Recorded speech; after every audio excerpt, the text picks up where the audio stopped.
Thanks for joining me today for BIV Daily, the Coping with COVID-19 podcast from the newsroom of Business in Vancouver. I'm Kirk LaPointe, publisher and editor-in-chief. The Business Council of British Columbia has issued a report today on its consultations with business leaders and prescriptions for an economic recovery. There are about 24 recommendations, a central one being tax reform, but several other measures to modernize education and work, improve the investment climate, and deal with climate change and childcare needs. Greg Davignon is CEO, president of the council. He joins me now. Good to have you with us. Thanks so much for having me. Appreciate it, Kurt. What did you find were the main anxieties of the business community at the moment as you tried to take a look at what kind of prescriptions you might provide? Well, it depends on which business you're in. BC's got among the most diverse economies anywhere in the country. And the irony of that is that while we've done, frankly, one of the best jobs in the world around managing the COVID transmission and curve, we've been ironically more impacted than almost any other jurisdiction in the country next to Quebec. Particularly those consumer-facing industries where we're a little bit heavier weight on service sectors, on hospitality, and also export-driven. So it depends on which business you're in. If you're in the technology business, if you're in quantum, if you're in VR, AR, and others, you're actually up for the year. But every other sector in the province is well below water. In fact, this is the biggest economic impact, Kirk, we've had in a century. And the big anxieties for larger businesses right now are really balance sheet stability. And by that, it's how do I make sure I've got the cash available to take advantage of opportunities that are going to present themselves globally or locally? How do I make sure I'm deploying capital in really accelerating my capital plan around digital technology that's going to increase productivity and ultimately reduce emissions, but also make me more competitive in the global marketplace? The WTO, for example, expects that we're going to have 20 to 25% decline in global trade this year. And BC, over the last number of years, probably going back 6 or 7 years, has become a higher cost jurisdiction. So in other words, we're in the third or fourth quartile if you're on the land base, and a lot of industries that are bound by permits and regulations. In fact, Canada's got a problem in that regard. So the anxiety is how do we become a lighter touch regulatory environment, not by cutting corners, but by increasing efficiency. And overall, it's that how do we create a better hosting environment for capital? And the so what of all that is that we've got over 230,000 people out of work. Some of those jobs are never going to come back because we're going to see businesses permanently shuttered. And the consequence is that to get people back to work, to get the economy moving and governments the revenue they need, more than half of the deficit in BC was a loss of revenue, not in increased spending, is that we got to get the big engines of the economy moving. We got to get people back to work and create the conditions to host capital to make that happen. So I think you've answered part of the next question, but I wanted to know what you were setting out to do with an exercise like this, because it's apparent that government measures are still some time in coming in terms of the recovery. So what was the council trying to do with this? Well, early days, I've got to give the government credit. They were decisive in their leadership. They were focused. They had a common plan, and they brought people together collaboratively to manage public health and the public healthcare system. But what became evident in the conversations that we were having hourly in some instances, both with the province and the federal government, is they were overwhelmed with the complexity of what was going on around the pandemic and the health consequences specifically. And so we started having conversations in late April, early May around what would this look like? If you go back to March, everyone thought, well, we'll beat the curve down, and then 3 months later, we'll get back to some sense of new normal. 3 weeks later, 3 days. We were expecting to be out of this thing fast. A turning point for us is our chief economist, Ken Peacock, who's been on your podcast a number of times, was one of the first people, frankly, in the country. He did a bottom-up analysis of BC's economy by sector, and he came in to Jock and I and said, I've gone through these numbers 5 times. I think we've got a massive problem here of 7 to 12% decline in GDP, which, to put it in context, at the best case scenario is 3 times bigger impact than what we saw in the 08-09 Great Recession. And if we got to the upper end of that, it would be catastrophic. And so we put that out, and we've now, I think, revised our forecast, Kurt, 3 or 4 times. But that was the catalyst for us to say, we're going to have to do something. And this is a collaborative effort It's going to be private sector capital that's going to get us out of the hole, given 95% of the job loss has been in the private sector.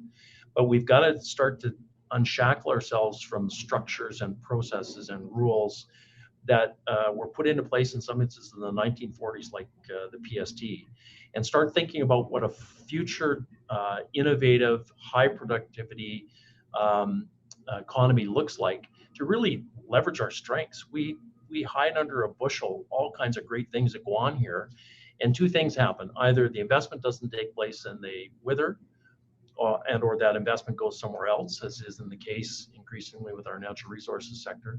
Or the second side of the equation is that global investors come from abroad, buy up great IP and take it elsewhere when we buy it back at retail. So the plan is really focused on, let's get on our front foot for once. Let's use this crisis as an opportunity. Let's lever our talent, lever the assets, lever the innovative strengths, and our traditional industry, which are half the GHG intensity of competing jurisdictions around the stuff that we sell to the world.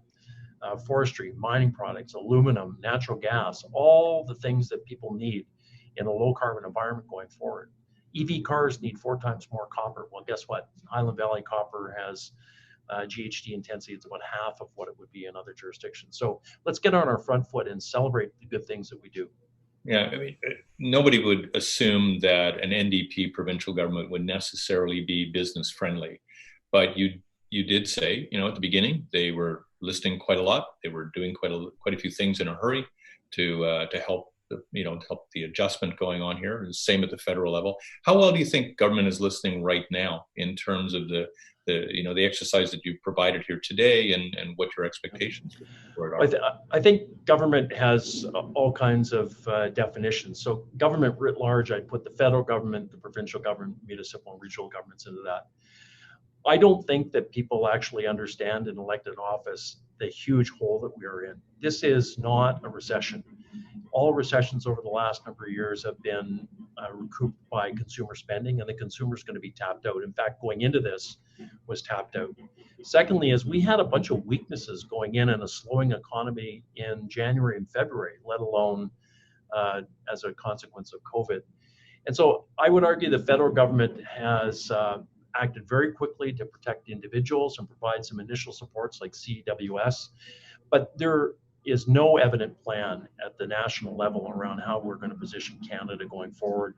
And we've become a high-cost jurisdiction in a world that is self-interested and we're isolated and Hobbesian, as I've said on your program before, where it's everyone out for themselves. And Canada is still living in a neoliberal, globalized environment that doesn't exist anymore. In BC, there's been some measures taken, but most of them have just been deferrals. And I would say largely the provincial government has not had an economic recovery strategy. We've had a health recovery strategy, masking as an economic strategy. And we can coast through the summer on CERB and CEWS and some of the deferrals, but there's a reckoning coming in the fall, and I'm really worried about that around insolvencies, around governments that can no longer afford to pay those benefits.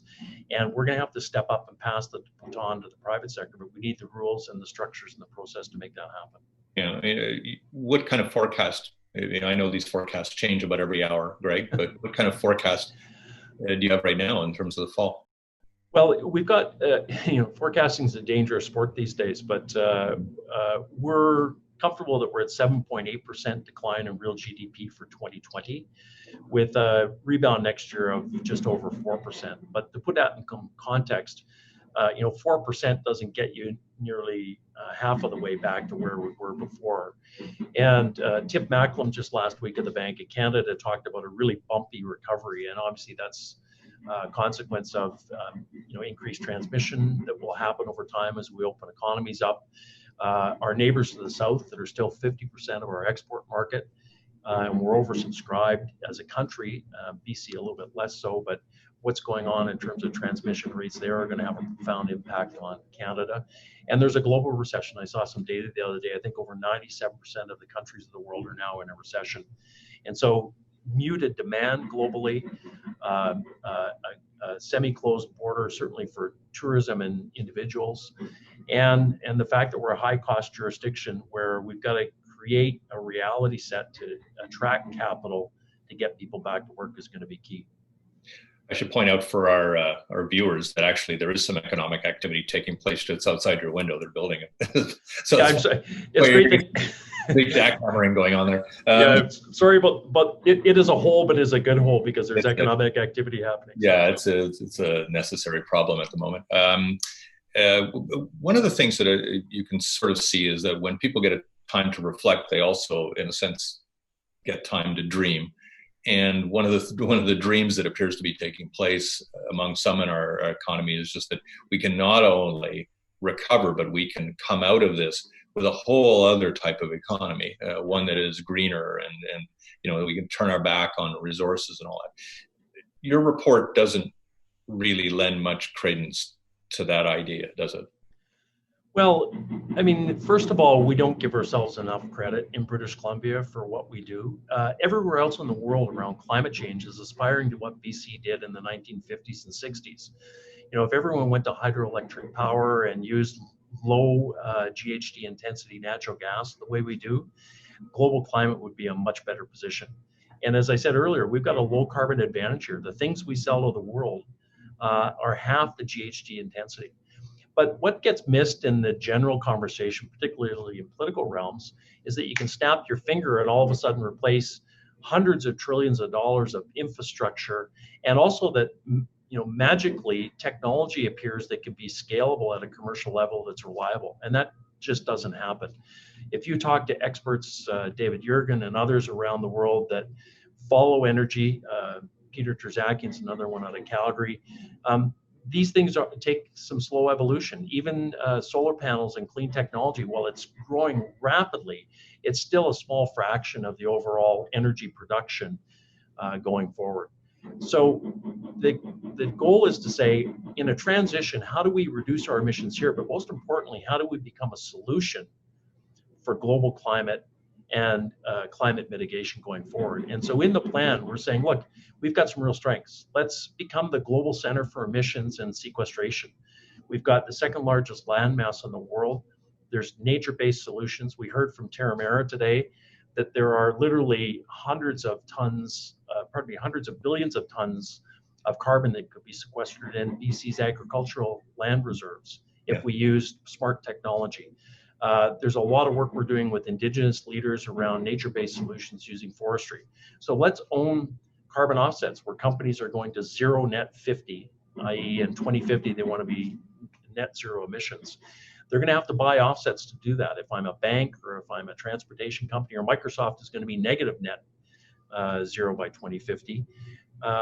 Let's buy the offsets here that are high quality. Let's use technology to verify those offsets, and let's create the financial structures and instruments to actually benefit from the transactions that take place as a result. We can do that both from a credibility standpoint, from a technology standpoint, from a landmass and innovation standpoint. So one institution that I think you also rivet in on in this report is education, and education being almost like a lifelong education that's required, including reskilling of a mid-career workforce, those kinds of things. Tell me a little bit about what the vision is for this over the next 5 to 10 years in order to effect a more efficient workforce, and something that has all the skills that are necessary, and yet it is obviously going to be a reshaping of conventional post-secondary institutions.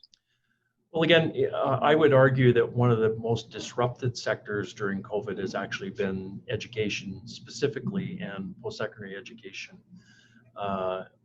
here in British Columbia and around the world. And the context is that everyone went from in classrooms to online learning. And what we know through the research is that while online learning is helpful, there has to be some balance. It's how you form relationships, how you actually collaborate. In a lot of areas of study, you need to be in a lab, or you need to be in close proximity to other people to make sure that the research and or the learning takes place going forward. But you touched on it. These narratives around lifelong learning have been going on for a while. COVID's just accelerated the fact that we have to do something about it. McKinsey wrote a report, I think about 3 years ago, saying that in Canada, we're going to lose about 2 million jobs in the next 10 years. Mm-hmm. Through automation, through technology, through sunsetting of sectors and others. But we're going to create 3 million jobs. And what it means is that if you're mid-career, you're going to have to reskill and deploy knowledge and your life experience, but you're going to have some additional skills, likely in the innovative economy, to participate fully. Secondly is that while BC's productivity has increased over the last number of years because our economy has been at full capacity, Canada and Western nations' productivity generally has been declining. What that means is there's lower wages. So a lot of that is around what are the skills I need, what are the technologies I can adopt, and ultimately the new jobs that are going to take place. So if I go to a mining company today, Tech Resources is a great example. 2 years ago, they didn't have anyone in digital analytics. Today, they've got 60 people, and they're likely going to hire another 40 or 50 more. There isn't a company in the economy that isn't becoming a digital business going forward. And if they aren't, they're going to fail in the years ahead. And that all takes research. It takes work integrated learning so that students as young as grade 5 know what the career paths are and what they need to go forward on, whether it's mathematics or science or biochemistry or other things. And then third is, how do we link up in a better way businesses with universities and post-secondary, so that, in BC we've got 500,000 businesses, 98% of them have fewer than 50 employees. So how do we build cohorts of businesses to connect with post-secondary so that they're building curriculum they need and getting the talent and the skills that they need? And also universities, it's beneficial because they can move quickly, and many of them are, around providing those kinds of curricula and those kinds of work integrated learning experiences. Yeah, integration of the work experience. Obviously, a lot of people are going to focus in on the issue involving the tax change that you're proposing. Yeah. I want to get a reading from you in what you think slicing the PST in half would do in terms of economic stimulus, and then what you would see as the pathway toward a value-added tax in this province. Well, as I touched on earlier, consumer demand often gets you out of recessions and consumer spending, but that's going to be quite muted in terms of the ability for businesses to open fully and all the things that you're fully aware of and your listeners are. But right now there are communities and families struggling because they can't make ends meet. Either their income has been reduced or they've lost their job. And similarly, businesses have seen their revenues decline dramatically. And for that matter, governments have seen their revenues decline dramatically, in part because of lack of spending and PST collection. And so the short term is that we can put money in consumers' pockets and they'll push forward or carry forward their spending.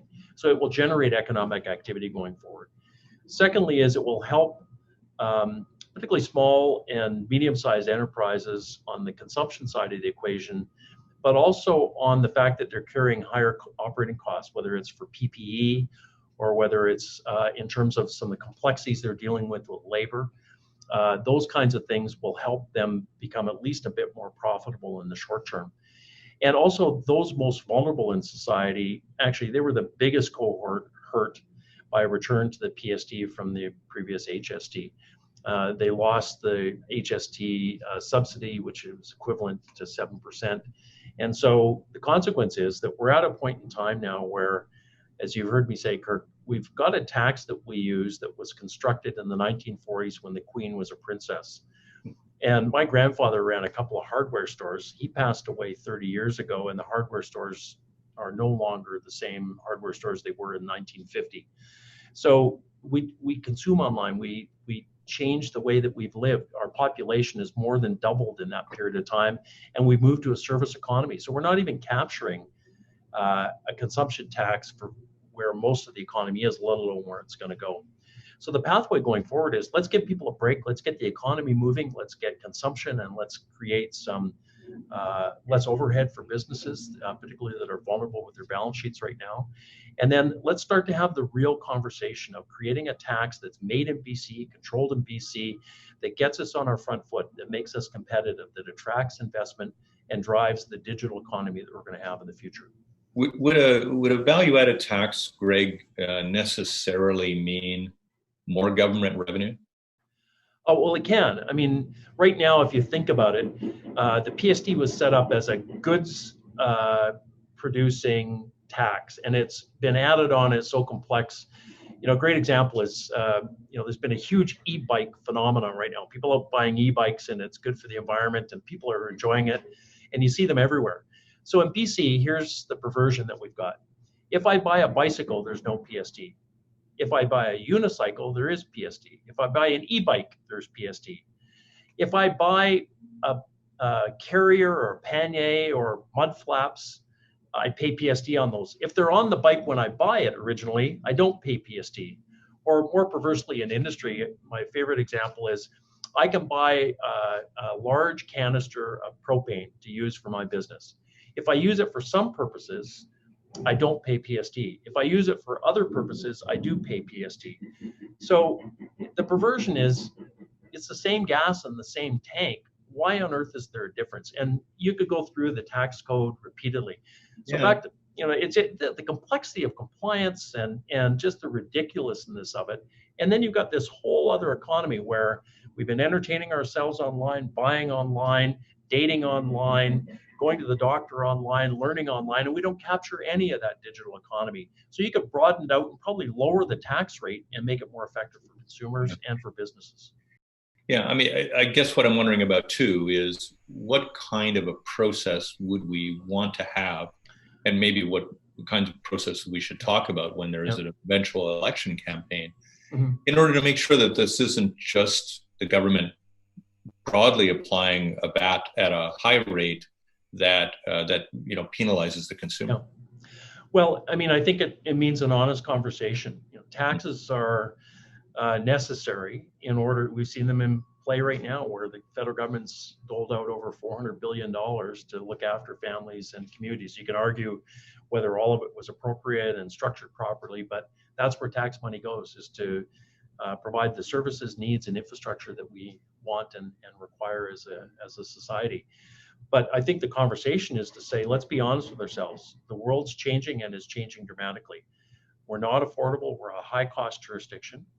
And we've got a really interesting economy here that's open trading and small. And so let's structure a tax that gives us a competitive advantage. And I don't just mean businesses making more money, although it's important if you're going to attract investment, but it's also setting up society and those most vulnerable to make sure that they're protected and supported by the tax. And so, for example, maybe you exclude food services and foodstuffs going forward, where there's sometimes disproportionate access to convenience meals by lower income folks. So let's have that honest conversation instead of the politic that often happens around taxes going forward. Yeah.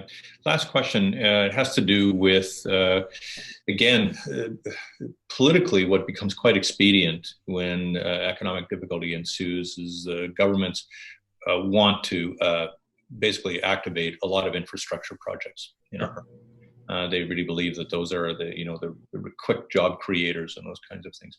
Where do you come down on that as part of the economic recovery? When you consider that, when I looked at the report today, a couple of dozen recommendations, a lot of them are really more about systemic changes and not necessarily project. Well, I mean, I don't think, Kirk, you can put everything in one bucket of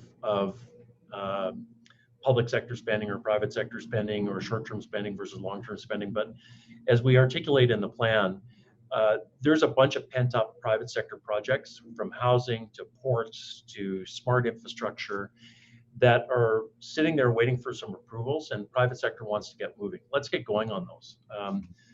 If the city of Vancouver needs to take 6 years to approve something, it's longer than the Second World War. Let's just get on with it, make it happen. And particularly on rental housing and multifamily housing, it takes 2 years to build those projects and would get people back to work, but also provide housing opportunities. But I think in doing that, let the private sector figure out where they can make some really smart investments. So it's hard infrastructure, but it's also things like LNG bunkering, a Tilbury plant that Fortis is advancing right now. That is a fuel of the future going forward, and it will reduce emissions. So Richmond City Council voted against it. Well, I can tell you everyone else in the world would die to have those kinds of projects going underway. So let's think about where the Wayne Gretzky is and where's the puck going.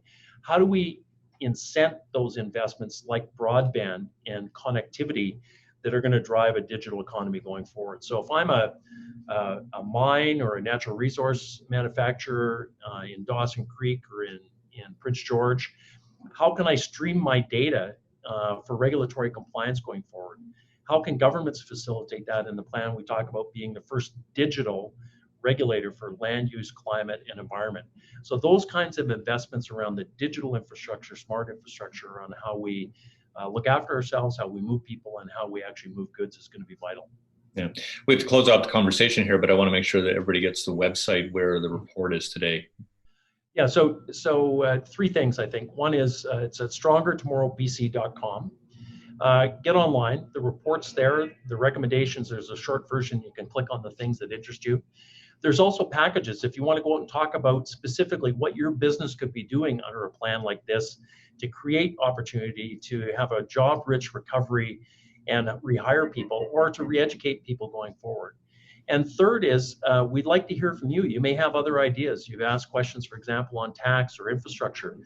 We haven't baked the cake here. It's quite humble. We've done a bunch of research, but there's still lots of information and insights that could be provided by businesses. So get on and share your opinion and start to shape and build momentum around the things we're talking about that are going to make us stronger tomorrow, starting today. Sorry for the plug, but it's strongertomorrowbc.com, and it's vital now because we're at a crucial crossroads, and we're going to get left behind if we're not purposeful. Greg Davignon, always good to have you on the program. Thanks a lot for your help today. Thanks so much, Kirk. Appreciate it. Greg Davignon of the Business Council of British Columbia. You've been watching BIV Daily. I'm Kirk LaPointe. BIV. We'll see you again.